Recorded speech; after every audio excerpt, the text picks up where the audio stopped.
myself in this.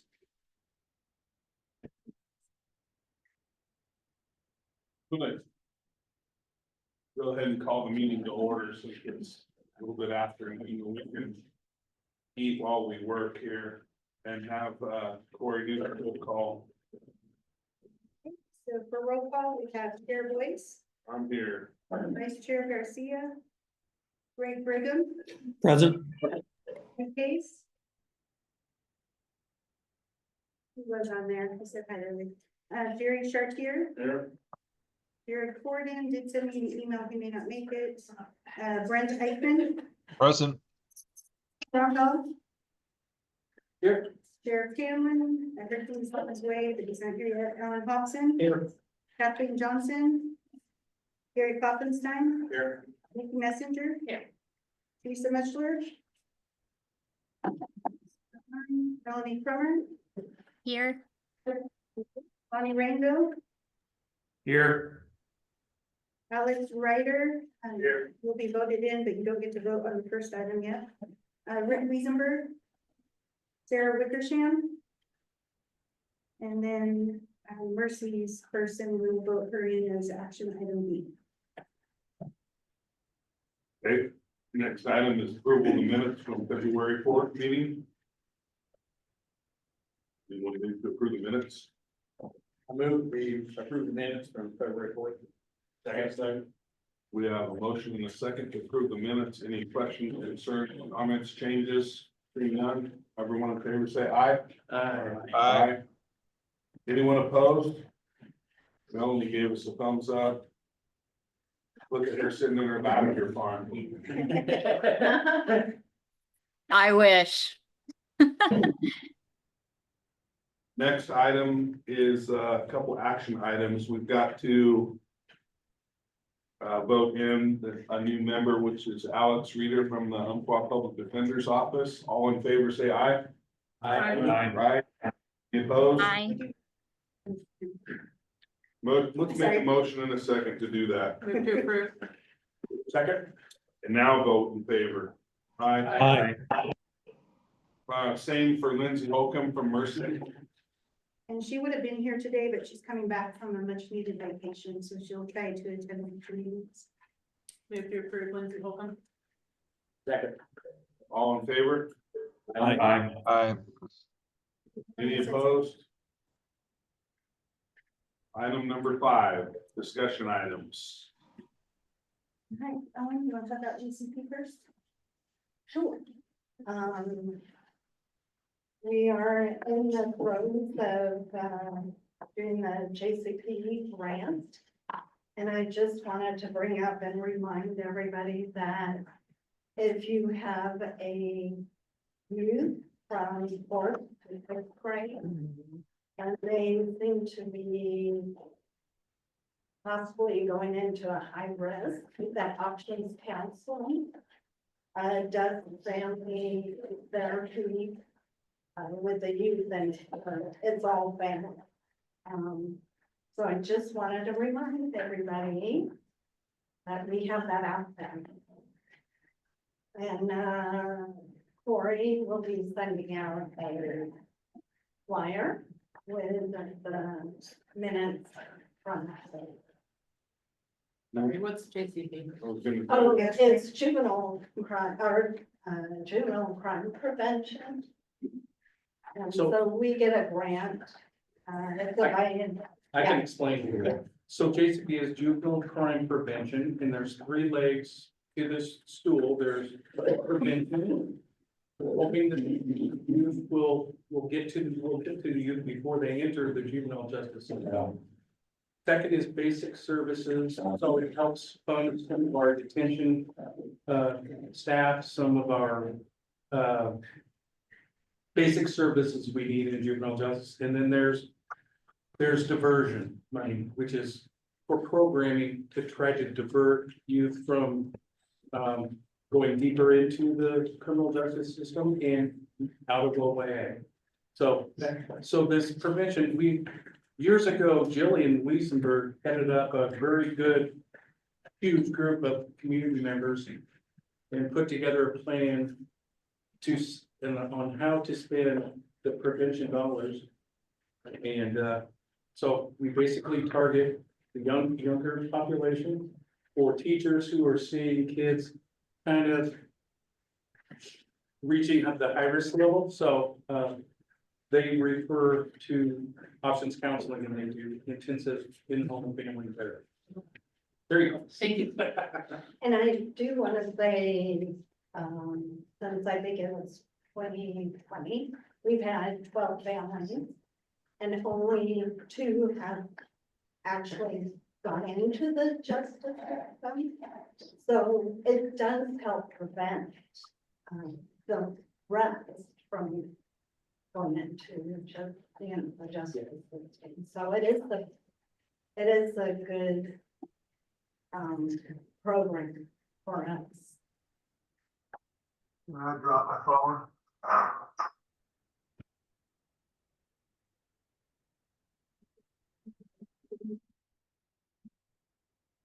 For other grants, I did send it out with the agenda. We did just reapply for the mental health court grant, the Hope Drug Court grant, and the Justice Reinvestment Program grant, which helps cover RSAT and transitional housing. The mental health and drug court was submitted mid-March, and the GRP was submitted mid-April. We don't know about our global crisis impacts grant. That's the one I'm most concerned about, because they added deflection in with it, and so they are planning to have a meeting on May 12th. And we should know more then as far as the direction that they're looking at. So once we know if something's going to open up, then we'll apply for that grant again as well. But we do have quite a bit to spend down, and I've brought it up in the past and talked with Jerry O'Sullivan, which I don't see him on here, but he said that he's working on some ways to get that spent down before our term is up with this biennium. I know there. Dr. Brigham, do you want to bring up anything about your new campus? Have you guys picked a new date to start the groundbreaking? I don't have it in front of me, but yes, we have a groundbreaking date in early June. We can make sure you have that to get it out with minutes. Thank you for that. Can we get an overview on what's happening there? What's the project? So it's a large recovery campus that we've been fundraising for several years now. Uncle Health has been a major contributor, but we've also gotten a good bit of support from around the state and from the legislature. And we're basically expanding the Crossroads residential facility where there's always a waiting list.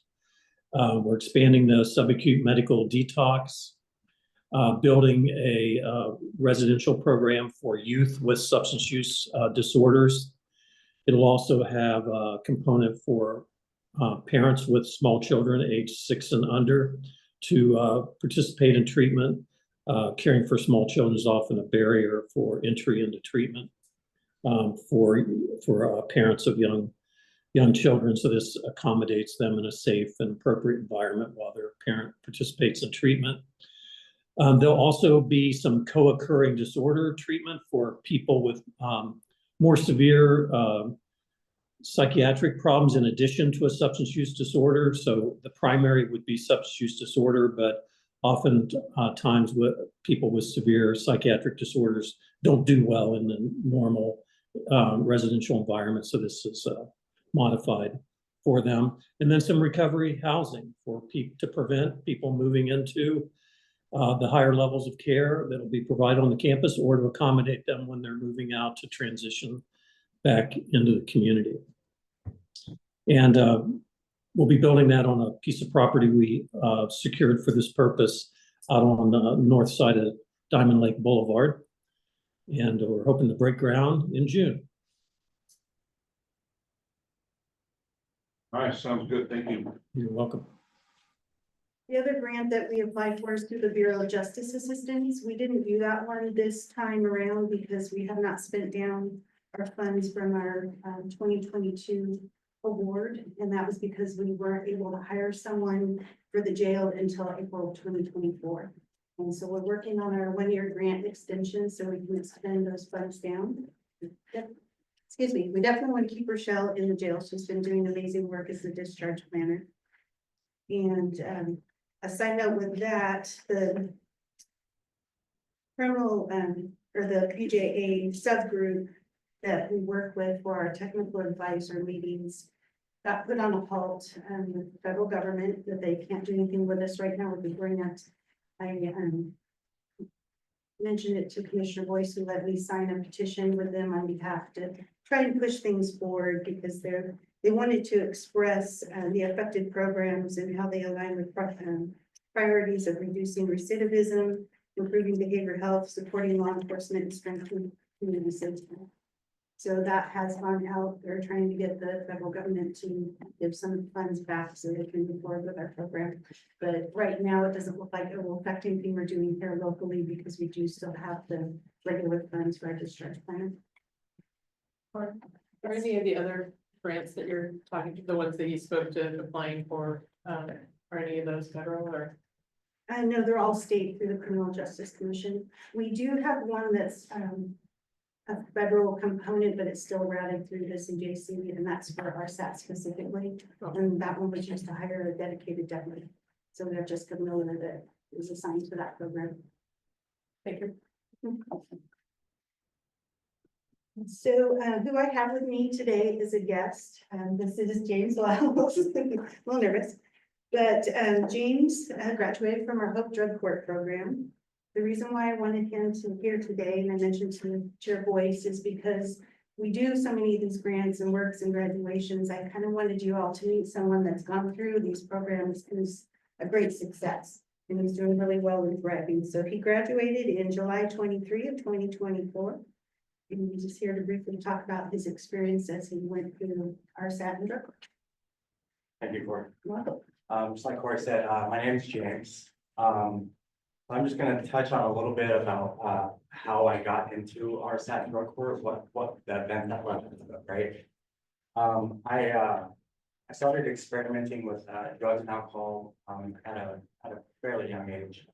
I was about 11 or 12 when I started drinking. I started using prescription pills when I was 13. And you know, when you start that young,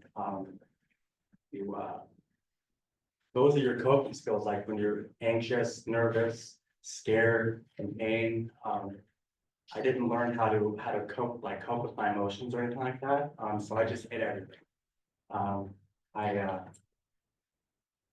Fast forward to May 21st of 2022 is when I was arrested. Along with a trail of horrible decisions, I sat in Douglas County Jail for about 3 weeks withdrawing fentanyl. And when I finally had a somewhat clear mind, I realized that this wasn't the life I wanted anymore. I was offered drug court and RSAT. It was really the first time that I had ever tried to do treatment. I just basically came to the decision that I was just going to be no good, that I was going to be junkie or drug addict, wasn't ever going to do anything with my life. I got in RSAT August 12th. Abby was the counselor. She's the one who really seen the potential, right? Gave me a safe place to be vulnerable, to actually talk about my feelings, my fears, my true thoughts, my true identity of who I was. I was still figuring that out. I had no idea who I was as a person. I thought I did. I was raised by my grandfather, and he was a man of integrity, compassion, super generous. I was that to an extent. But while I was in drug court, I realized that, that's who I wanted to be. I wanted to be more like my grandfather. I wanted to be compassionate, open, honest to a fault. Like I wanted rock solid integrity. And he had passed away 6 months before I got arrested. And I never grieved him properly. While I was in RSAT, was able to go through the grieving process. And, you know, those 4 months that I was in all that, it went by extremely fast. I was really nervous about getting out and like, you know, starting to actually kind of live my life, a sober life. I've never done that before in my entire life, so I didn't know what to do. I didn't have a place to stay. I thought I was gonna get released and move into the mission. Luckily, I was accepted into an Oxford house. And you know, Oxford is also another big factor in my successes to this day. It gave me a safe place for like-minded people, where I could be open and honest.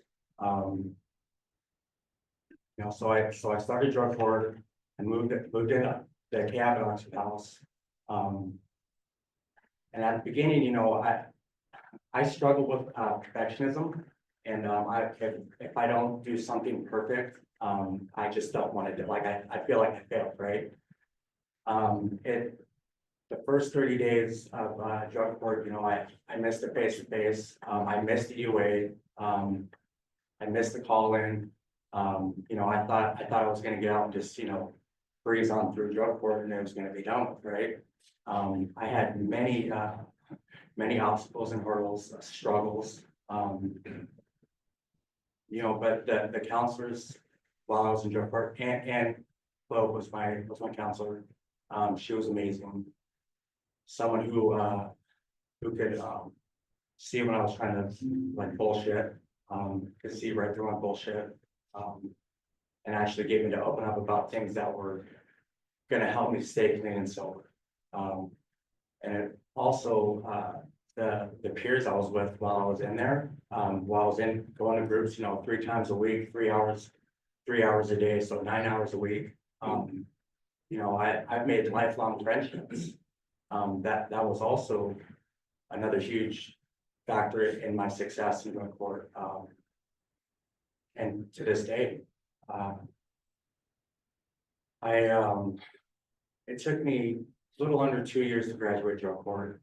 I had some issues with the polygraph test, my exit polygraph test. You know, even though I was struggling, I was still trying. And that was one thing that I learned early on in drug court was, as long as you're trying, you're gonna be all right. As long as you're being honest, you're gonna be all right.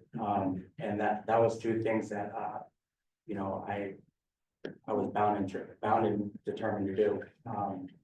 While I was in drug court, I really like to help people. I like to give them advice when I have advice to give them. I just like to listen to people too, like hear their stories. So I decided, you know, I would like to be a counselor someday. And when I graduated drug court, I applied at ADAPT. I am a direct service peer for ADAPT now. I have my CRM. I am on the wait list for the internship program to get my KDAC to become a drug and alcohol counselor.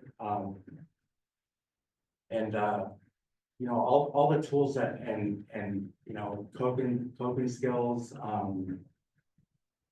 not holding in my feelings that I learned through drug court has helped me tremendously and built me into the person that I am today. I am forever grateful that you know, you guys had these programs. It's absolutely changed my life. I'm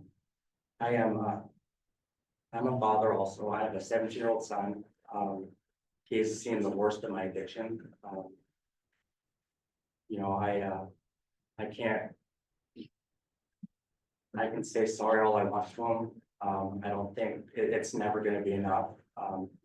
So I just try to live a better life now and show him that I've changed. I also have an 8-month-old son. And my goal is that you know, he never has a dad that, you know, is messed up. Like he doesn't see me high or drunk. Yeah, thank you. Does anyone have any questions? I appreciate you coming and sharing your story. Well, thank you for listening. Yeah. Sure. Yeah, first of all, I just want to say congratulations on your sobriety. Thank you. I know the chief will agree with this, we love hearing success stories like yours, and unfortunately, we don't hear enough of them. My question for you is, you mentioned that you were in jail for how many days before you had a clear mind?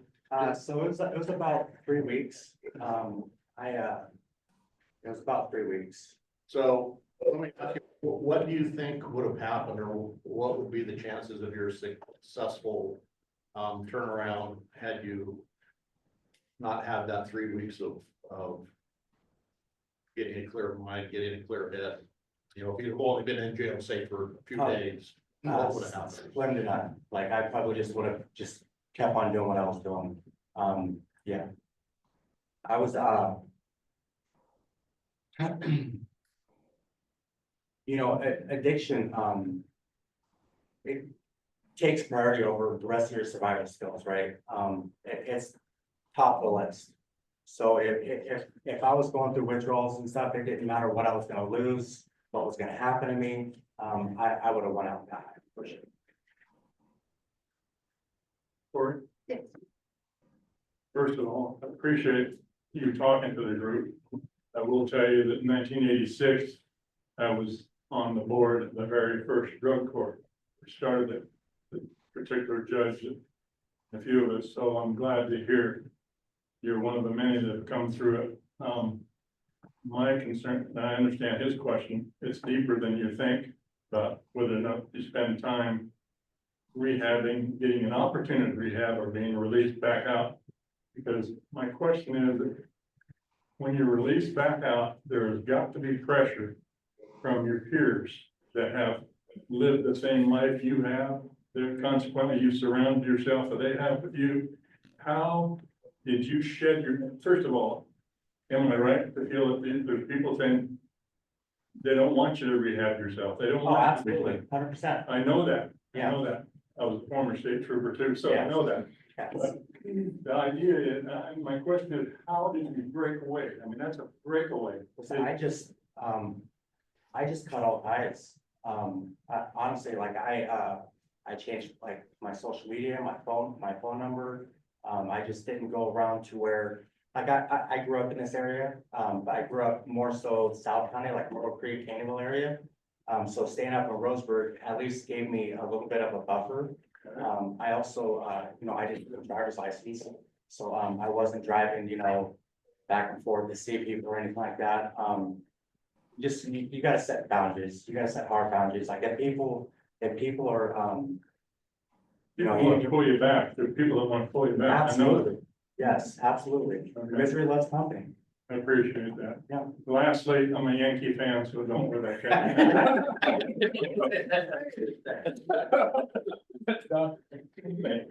Was there anyone online that had a question or comment? I just wanted to thank you for sharing. It takes a lot of courage to come and do that, and also for, well, congratulations on, you know, your recovery, but also thanks for your service to the community. Really appreciate it. Well, thank you. This, this story, these stories need to be told more often for a whole bunch of reasons. Number one being that, you know, we all see it. Everyone in this room sees that the general populace out there believes that the justice system doesn't work. It's too lax. We cite and release. People don't spend enough time in jail. There's not enough consequence for the crime. And there's absolutely a balance between trying to help somebody dig their way out and also having respect for the victims of the life that you lived. And both sides of that have to be considered. It takes an army of people and organizations, the folks represented on that screen and the ones that are in here and everybody that works for us in our organizations to accomplish what you've accomplished. That support network is huge. And it's lacking. We all know that there isn't enough help to get the job done. We've got great job security, unfortunately, at least in this line of work, so. Appreciate you telling your story. I ask that you tell it often and everywhere you can. We are here to help you tell that story. And I think the most important part of telling your story is for the people who are still in the rut of addiction. Those folks need to know that there's life after that it's possible, that what you've done is attainable and worth it. And so the more folks that we can get to say yes to our programs and to get in and believe that there's a chance, the better off we're all gonna be. So we've got an RSAP program that's currently underutilized. And, as you well know, that's sort of the entry point. Yeah. So trying to get those positions and beds filled in that RSAP program's always been a focus of mine for sure. But we need to get the word out throughout the addicted community that there is help available and there's a path to get there. So keep telling your story. All right, thank you. The frustrating part, and I can say this because of my own son, who some of you know, has been in and out of jail probably 40 times in the last 10 to 12 years for the same thing. And he at some point, like after your stay in jail, you self-reflected, you realize, crap, I gotta change my lifestyle. This isn't for me. I can't keep doing this. Yeah. And my kid seems to occasionally have that reflection and come to that realization, but by the time he gets out, he's, he hasn't created that separation like you talked about. Yeah. And he's craving again, and it's just a endless cycle. And I don't know how we can, as this group can do better to get people like him to help us reach these people that are having that struggle. And I know,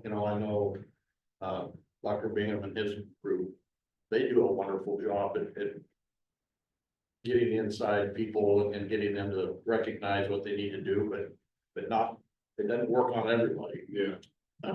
You definitely have to be open and willing, and, it's, rock bottom looks different for everybody, so. Some people don't have to go to jail to hit rock bottom to realize that. Right. Yeah, it's just up to the individual.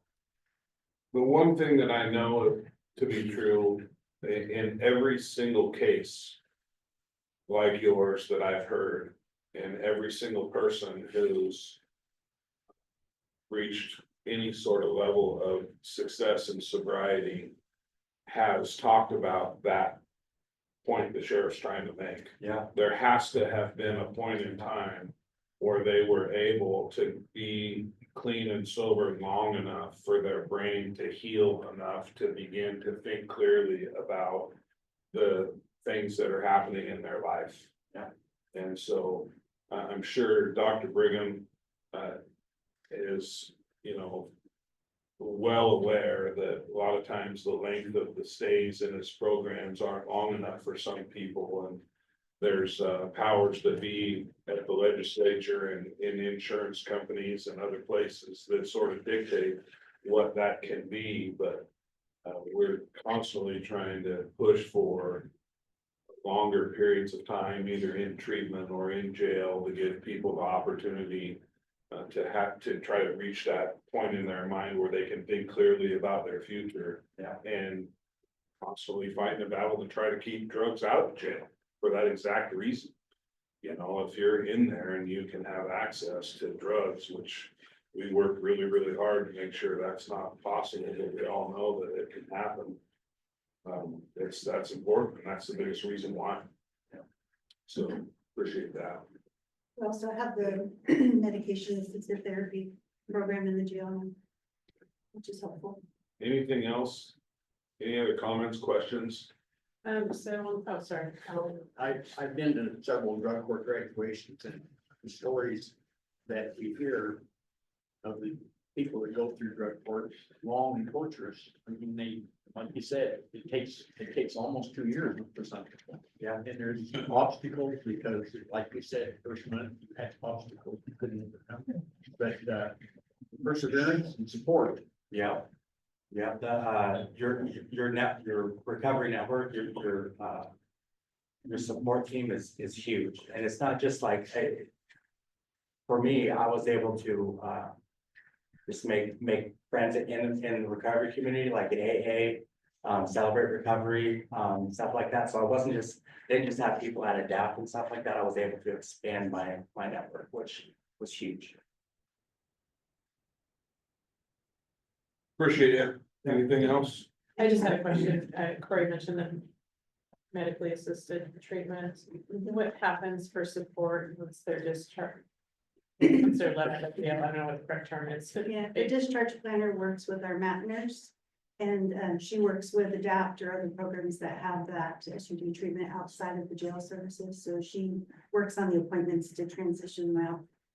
to the Okay, so we're community talking methadone and those types Yeah. of. Okay, Yeah. I just, there's so much mental health issues that lead to self-medication, that lead to the addiction. I just didn't know if that's what you meant. This is more. I got you. Coming off of drugs. Thanks. That makes sense.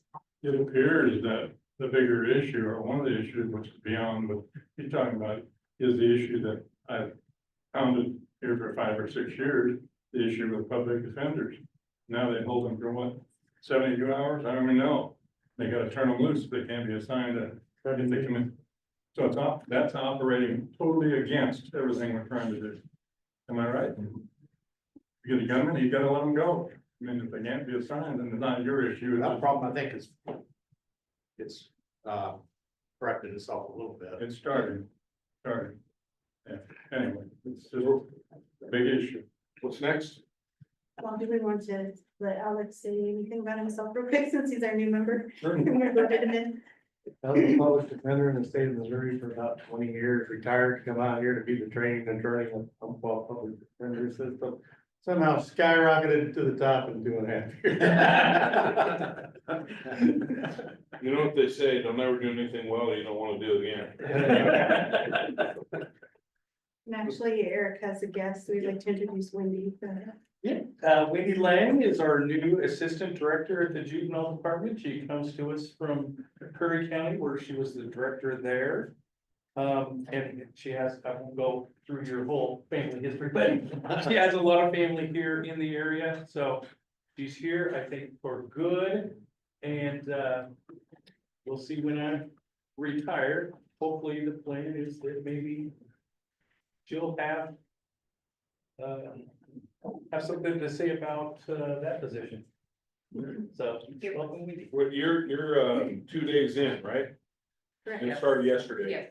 Yeah, well, we're glad to have you. I have a special fondness for Wendy because we both grew up and lived in Gold Beach as kids, so we have a Gold Beach connection. She's got a son that is here, works as a deputy for Sheriff Hamlin. He was a sergeant station commander actually up in North County. Yeah, other family around, so welcome to Douglas County, and we're glad to have you here. We're excited about you being here. Thank you. Honored to join the team. And Pablo's new today, if you wanted to say. Yeah, my name is Pablo Arante. I'm with the public safety chaplains. I've done ride-alongs with our RFP, with Sheriff's Department, and with the Oregon State Police. And I'm here to help. I'm volunteering. I'm retired. I worked for 28 years with Pacific Power. And now that I'm retired, I want to dedicate my life to helping those that are doing the public service work, that get to see the things that a lot of people don't realize that go on out in the streets. So. Hey, Pablo is an old friend of mine. He was a customer of mine at Big O for years and years and years. And he and I and his boys used to ride motorcycles together a little bit. And it was a pleasant surprise to see you here today, Pablo. It's good to reconnect, and I'm glad that you're here helping us. And congratulations on your retirement. Thank you. Well, Doug Walden was supposed to give us a little insight onto his meeting that's happening tomorrow at the library, but he's not here today. If anyone's interested, you can email and let me know, and I can see if he has a flyer or other information that you can send out, but it's an ADAPT crisis team case manager. Or sorry, he's an ADAPT crisis team case manager, and the meeting's called Network of Safety Coalition. I don't know if Dr. Brigham knows a little more about that. No? Okay. It's happening at the library tomorrow. at 11:30. Go ahead with the sim mapping. Okay, so with sim math, you guys, not sure who all was here in 18 when Melissa was doing this. But back then, there was a workshop that took place in a subcommittee, and you guys decided on 5 main priority areas that were identified, which was sobering center, crisis respite center, mobile crisis, housing with supportive housing, and residential treatment. I met with Maddie Clifford with Gobi, which is Greater Oregon Behavioral Health Inc. She's the one that ran this with you guys before, and we had a Zoom call on April 11th to kind of talk about it. I was hoping she could come to the LPSCC meetings and go over things, but she said that's not how they do it. They do an actual workshop. And so what we were wanting to ask the group today is if you guys are interested in doing an actual workshop with them again, to get all the players to the table to talk about our good changes that we've done, if there's still gaps, what we need to look forward to in the future, or if we want to just keep doing micro talks in LPSCC to go through things step by step. Dr. Brigham's got a comment. Yeah, I was just gonna ask would this be redoing the intercept mapping exercise that we did last time? That's what she would provide us in the end, a new one. Yeah, I participated in that last time. I thought it was very productive, really helped us generate a list of goals. So we've made significant progress on every one of those goals. Yes, we have. So I think I would be interested. Reason that we're asking is because I'm interested. I think that we've made some significant changes since we did it last time. We've added some capacity to our toolbox, and I think it's wise for us to put up that all on the table again and sort it back out and see what we need to do different, if anything. Yeah. Corey, so I'm assuming when I went through this, it was kind of exciting how many things have been checked off or progressed towards. I'm assuming having a new plan would also be helpful for future grant asks. Right. It's kind of a strategic plan on what things are being worked towards, so it makes sense to me. So their first opening, if we do a workshop, is in September. Or if we want to do it in lieu of the LPSCC meeting, she said she could do one with us in February of 26. So I was just kind of throwing that out there, what the group wanted to do. September, the month before hunting season is good. Well, Jared Gordon couldn't be here in an email. He said September was preferable for him as well. Well, as we get closer, I can send out a Google folder calendar type format to pick some days that will work for everyone. They'll pay for the space. They'll probably want to do it at the library or somewhere large enough, and they'll provide a lunch. Fairgrounds will be good. We have a budget to meet at the fairgrounds, so I'm an advocate for the fairgrounds, that's all. But they said they would cover costs for any type of meeting space or food for everybody. Okay. Okay. So I had for that, unless there were other questions or anyone online with questions. Melanie put a comment in that she's available after September 15th, but it. Okay. Okay, That was all I had. One thing I wanted to say, I did add a connecting point flyer when I set out the agenda. But just recently on Monday, Dane, who's online here, said that the group that was meeting where we were having the food pantry location in Winston was not attracting enough folks to help. So we're moving it back to Adapt South River Medical Clinic. Dane, do you want to say anything real quick about that?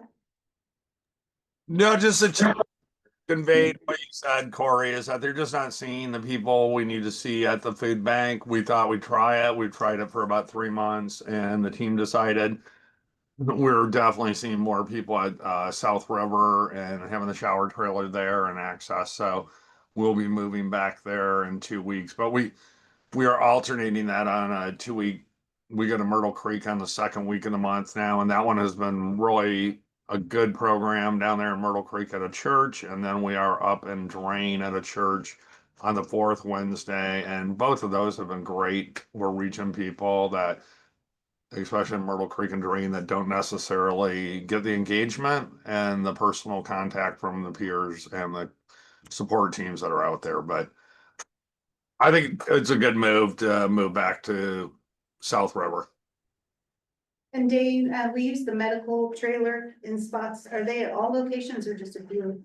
I know I believe the medical trailer, they were out. I stopped by the Dream Center on Monday and they've been trying to have it there on Thursday at the outpatient treatment center, which is probably the largest one now for just because it's close proximity. There's a lot of people that come up out of the camps and engage with people. So I believe they're having it at both those locations on Monday at the Dream Center. I did talk to the doc. It seemed like things were going pretty well. They were going to try to get you and I some numbers on just like how many people they're serving at each of these locations. So more to come on that, Corey, and maybe we can add to some of the data points just to show how many people. But I've heard really good things about the doc and from the staff and the peers that are out on the street.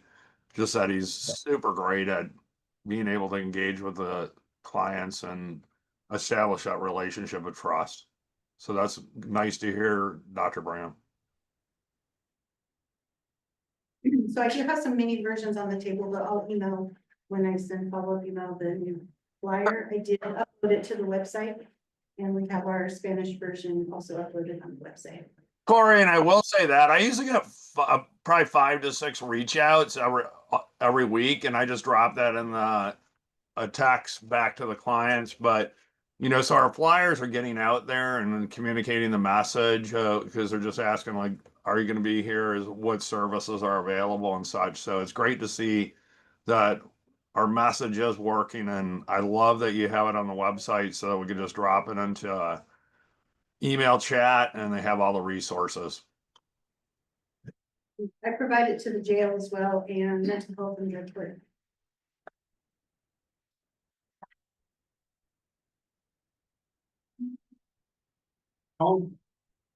Hey, so we've had obviously several behavioral health and housing meetings since the last LPSCC meeting. And we have our monthly updates from the connecting point. Behavioral health updates we get from ADAPT integrated healthcare programs or highlights and success tools, which includes the impacts, resolution rooms, mobile crisis programs, and sober center. We also get updates from Mercy Medical Center Behavioral Health Unit. Our housing updates, we get updates from HADCO, Housing Authority of Douglas County, Gary Navigation Center, HTAG, which is a Housing Action Transition Group, and Youth Housing Peace at Home Advocacy Center gives us updates. Also Neighborhood Sunfall and Oxford House. I think we had Oxford House last month, but we usually get them. In the last 4 months, we've had presenters, Painted Horse Recovery, Chadwick Clubhouse, which is part of the NAMI, National Alliance on Mental Illness, Habitat for Humanity, and there's work down in Riddle actually, WorkSource Oregon, Douglas County Jail MAT program, which is the Medication Assistance Program, Douglas County Jail Discharge Planning Update, which is very interesting, and the homeless update from Roseburg Police Chief Gary Kloppenstein, which we had last month. So, and I'm always amazed at the number of people that we impact on a monthly basis from all these units. They are just doing a great job. That's the update from our subcommittee. Okay. And this month, we're gonna have a presentation about the medical trail. Oh, good. And then all the other stuff that is under informational was sent out with the agenda packet. I just want to see if anyone has any questions or comments about any of that. I'm sure that you all read yourselves to sleep with it each time before. And then any comments for the good of the order? We had the presentation on the waiver last time. When would you like them to come back? Do you want to try it at our last meeting of the year, during final updates, or you want to wait until 26 when things get rolling out? That'd be good. Last meeting of the year, bro. Are there any other topics anyone is? Yeah, Greg raising his hand. Oh, sorry, Oh. Dave, go ahead.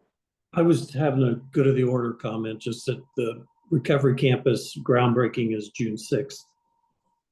Perfect, thank you. Melanie had to sign off, but I know that they've been moving forward with the youth shelter and the young adult transitional housing. And we had our drug court grads, help them the last 2 times we've had graduations. One was for kitchen items for both of those programs, and this last time was hiking. Anything else? Anyone? Sure. I guess man on the street report is that generally speaking, this first quarter of 2025 has been a very good one for people in the street. Overall, I think people are happy with changes that are going on.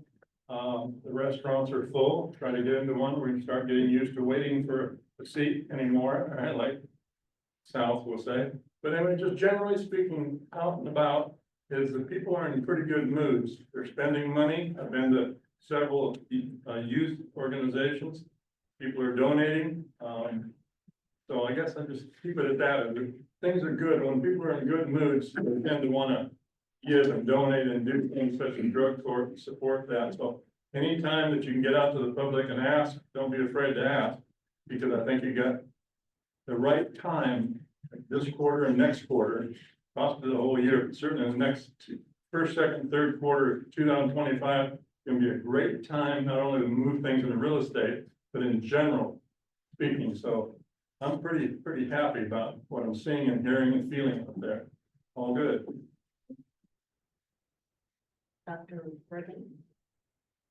That's good. Any other comments from folks online?